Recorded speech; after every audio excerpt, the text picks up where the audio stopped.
This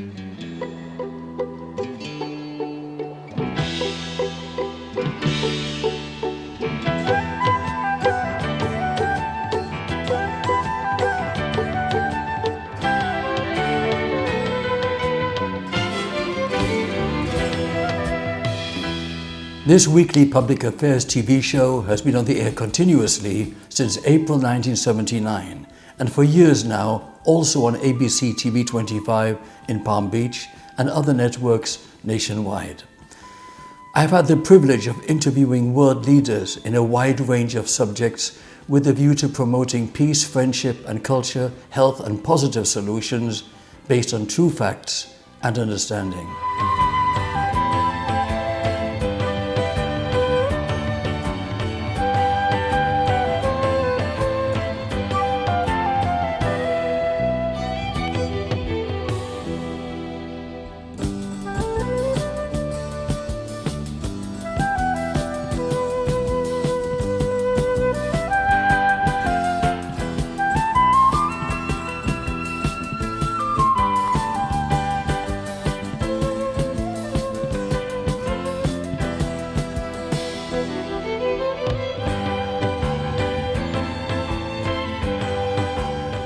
And now here we are, experiencing an unprecedented time in history with this COVID-19 pandemic and the economic crisis.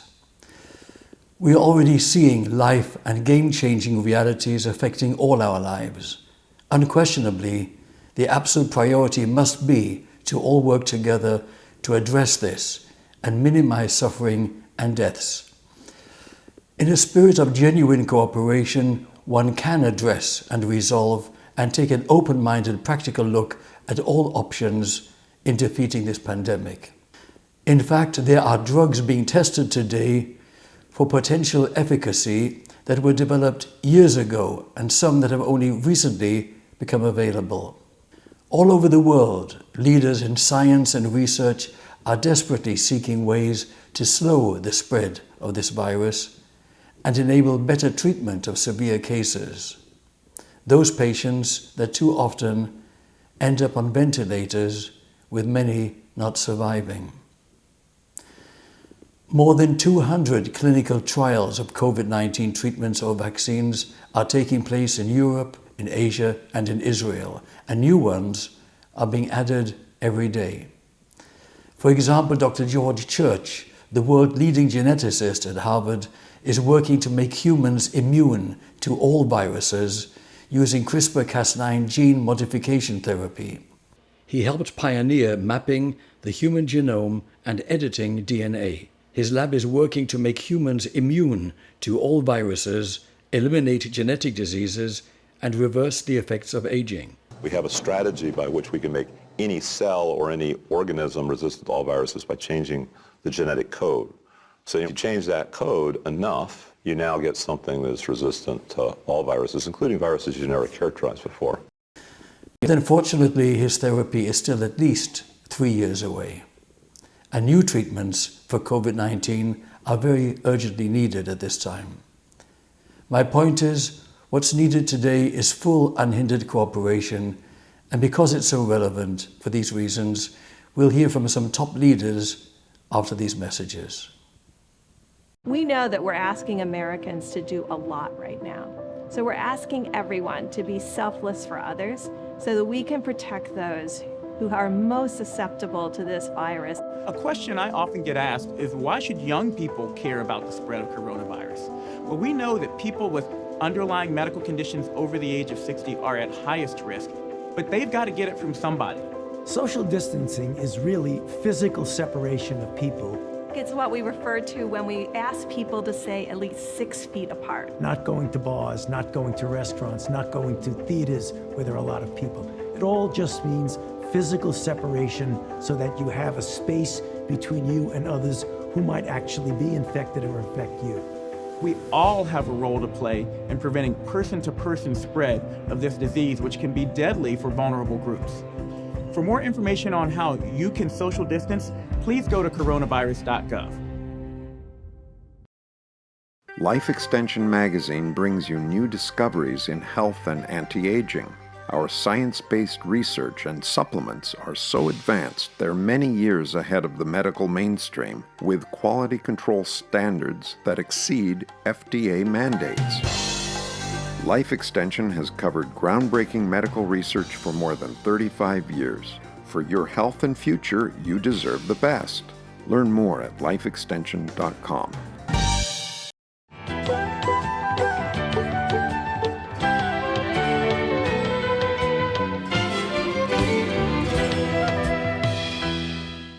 I know that there is not a section of the globe that is not afflicted with the corona. And it requires us, all of us, to change our way of living, our way of life.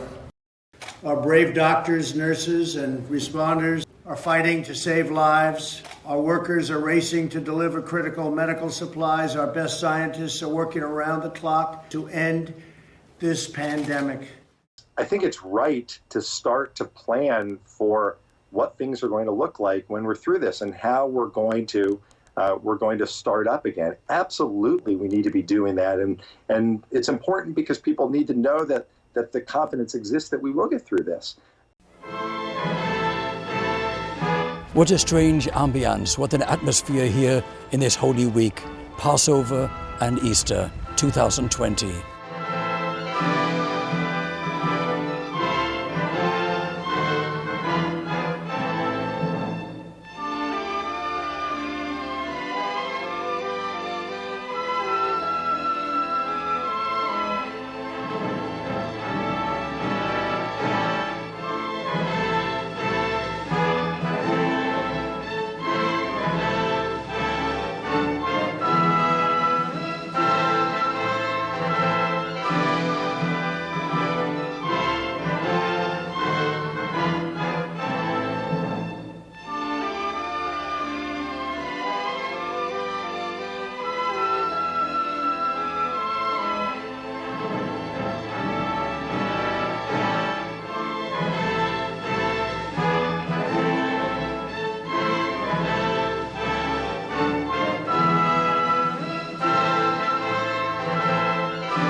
So I'm in a self-quarantine here in South Florida, and we just took a little ride around our neighborhood to pick up some of the atmosphere and the absolute desolation.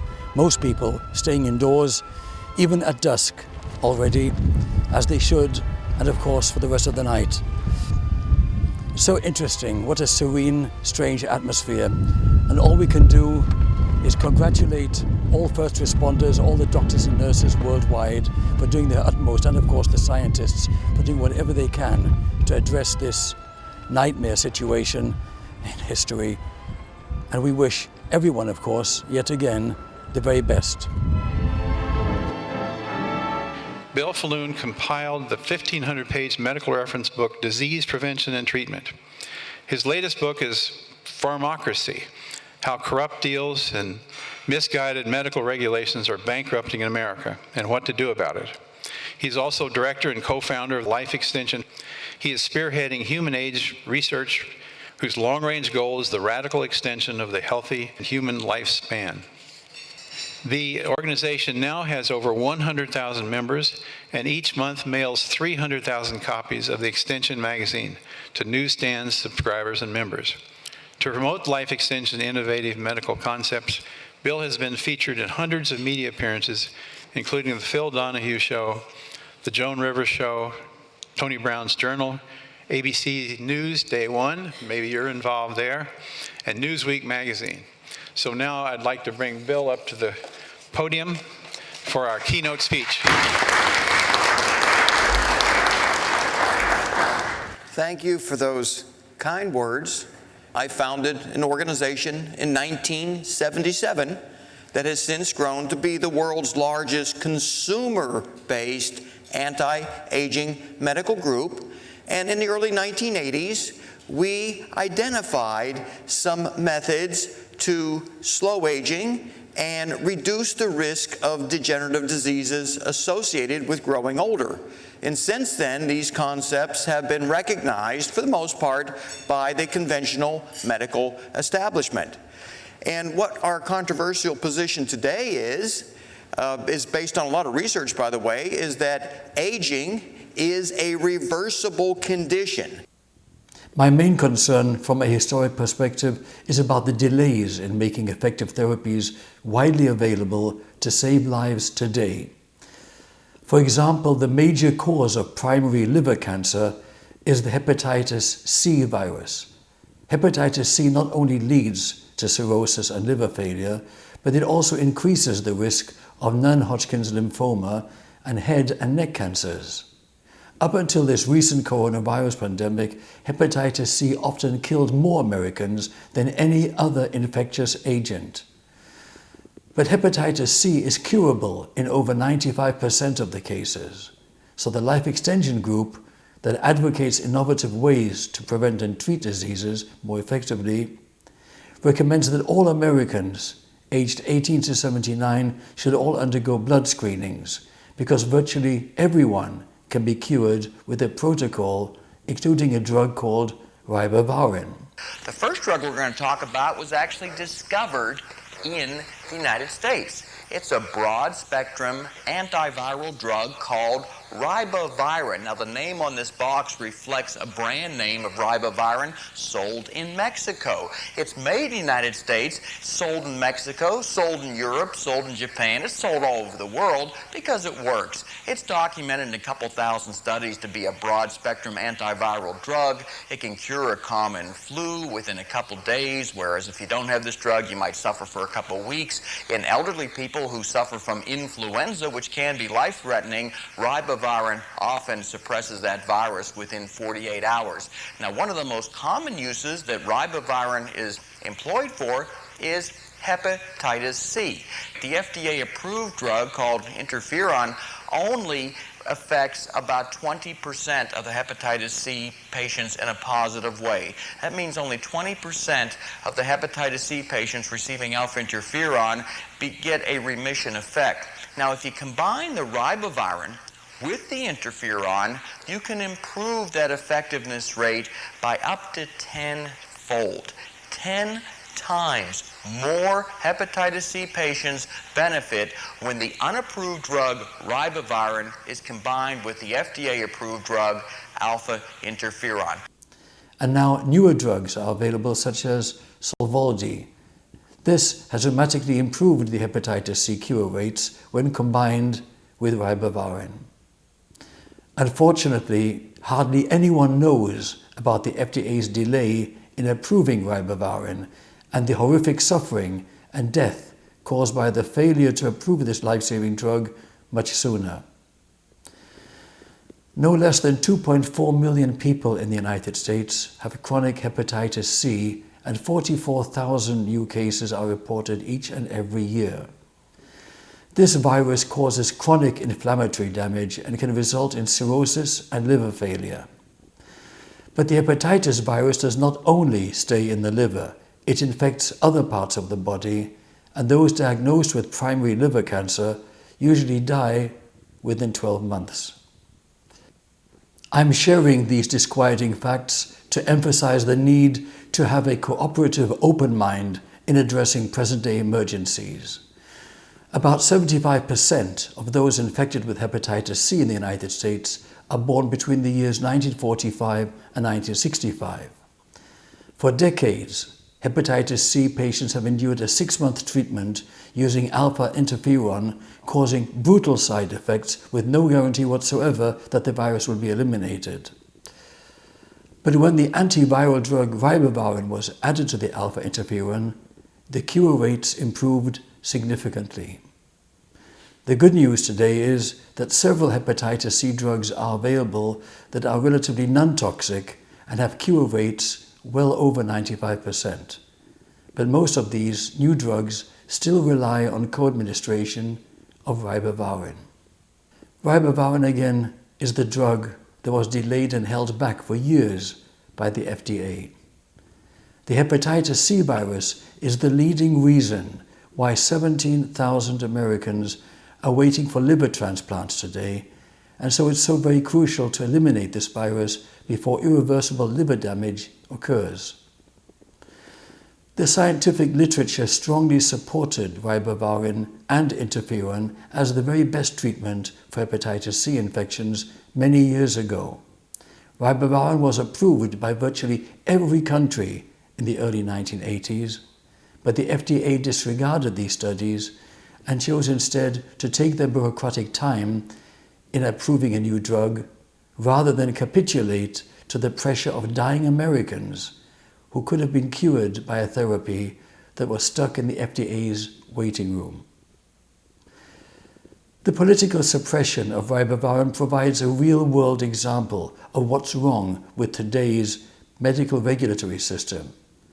Life Extension recognized the efficacy of ribavirin back in 1983, and even though they had no financial stake in it, they fought the FDA to approve it.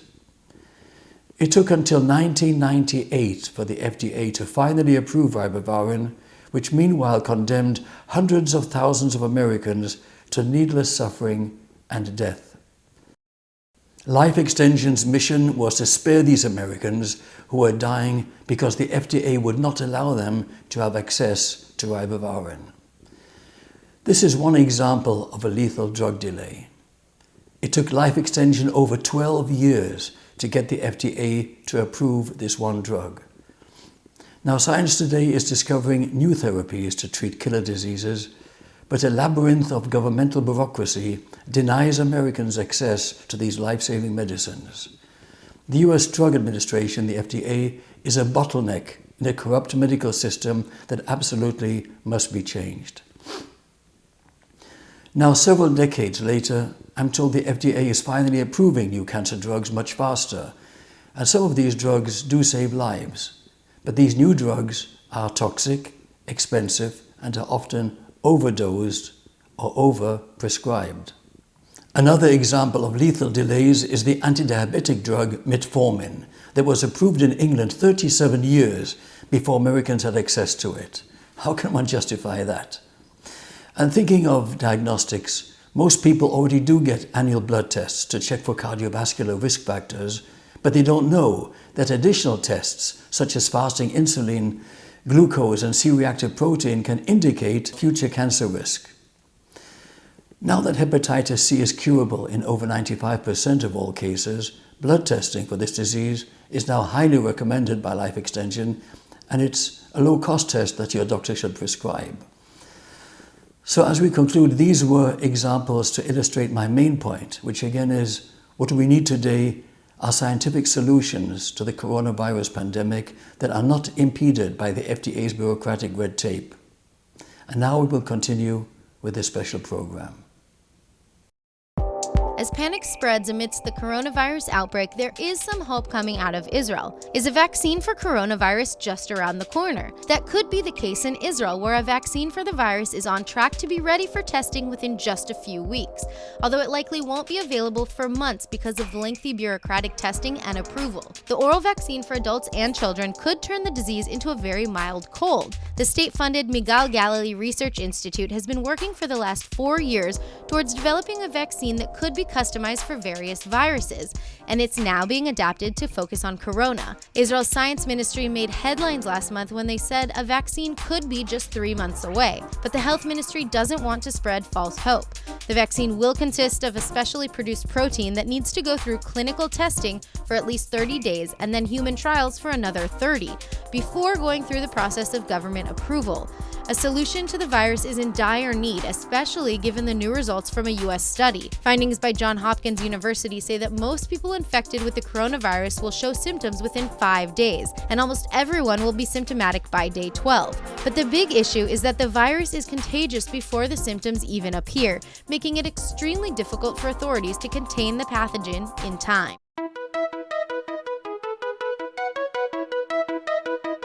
I want to just take an excerpt out of a recent New England Journal of Medicine. We're talking about how medical progress is made. How does it happen? Well, of course, it's going to require daring innovators and disruptive thinkers, but it also requires volunteer patients. But here is the major problem: the delays that occur, not just because of bureaucracies, but because of business groups too, where you develop a technology and it doesn't move forward fast enough. Metformin, approved in England, 1958. In 1995, well, we were recommending it as an anti-aging drug.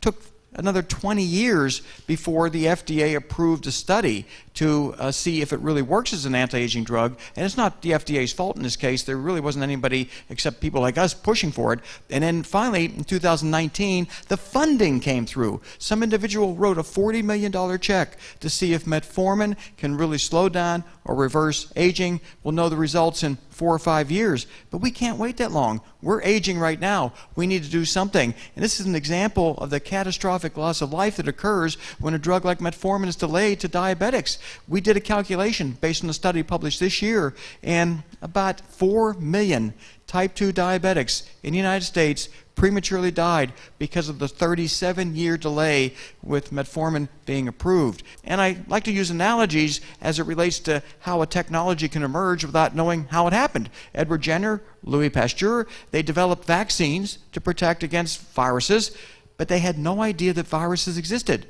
In fact, they didn't know that viruses existed until 1892. That's about 127 years ago, and that's when they first identified viruses. Isn't it amazing that technology is that relatively new? 1892.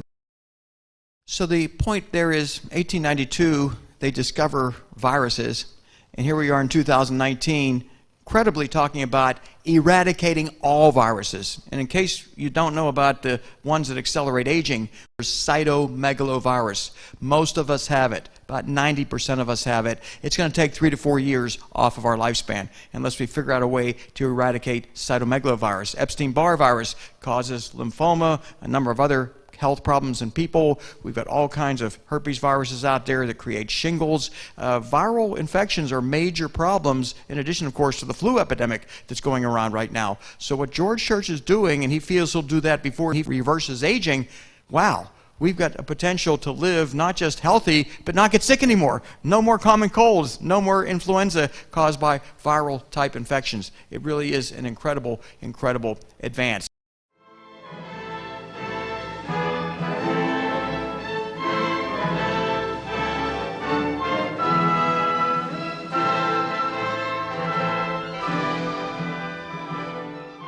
I'm speaking to you at what I know is an increasingly challenging time, a time of disruption in the life of our country, a disruption that has brought grief to some, financial difficulties to many, and enormous changes to the daily lives of us all. That what you do is appreciated, and every hour of your hard work brings us closer to a return to more normal times. I also want to thank those of you who are staying at home, thereby helping to protect the vulnerable and sparing many families the pain already felt by those who have lost loved ones.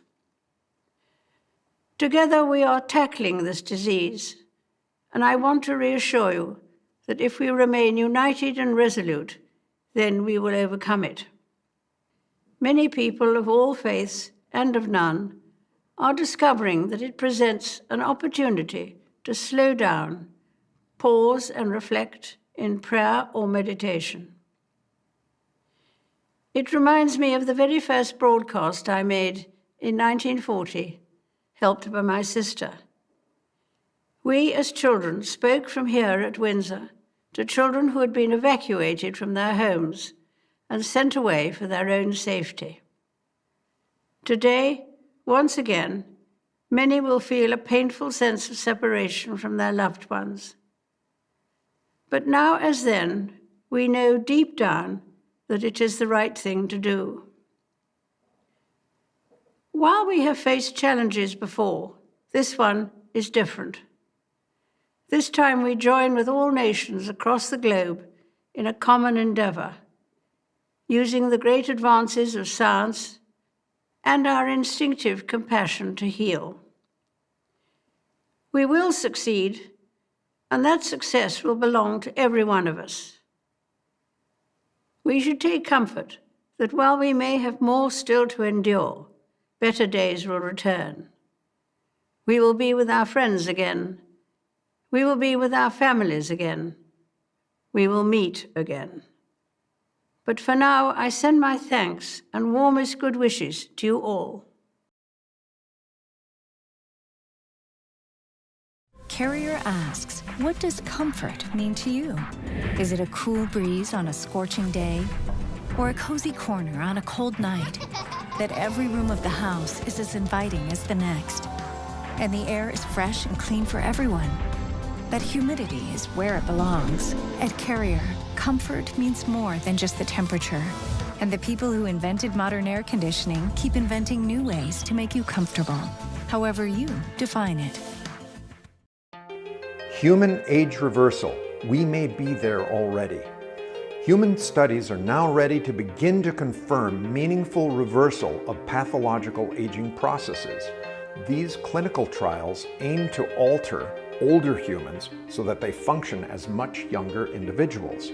Even modest success will result in a paradigm shift that will impart enormous societal benefits, such as sparing Medicare from insolvency.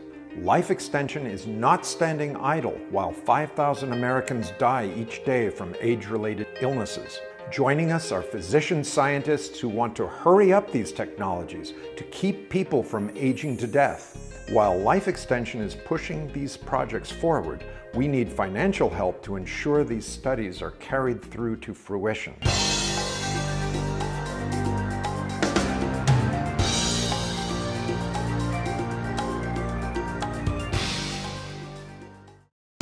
Staying connected is easy thanks to the huge range of UHF radios from the team at Uniden.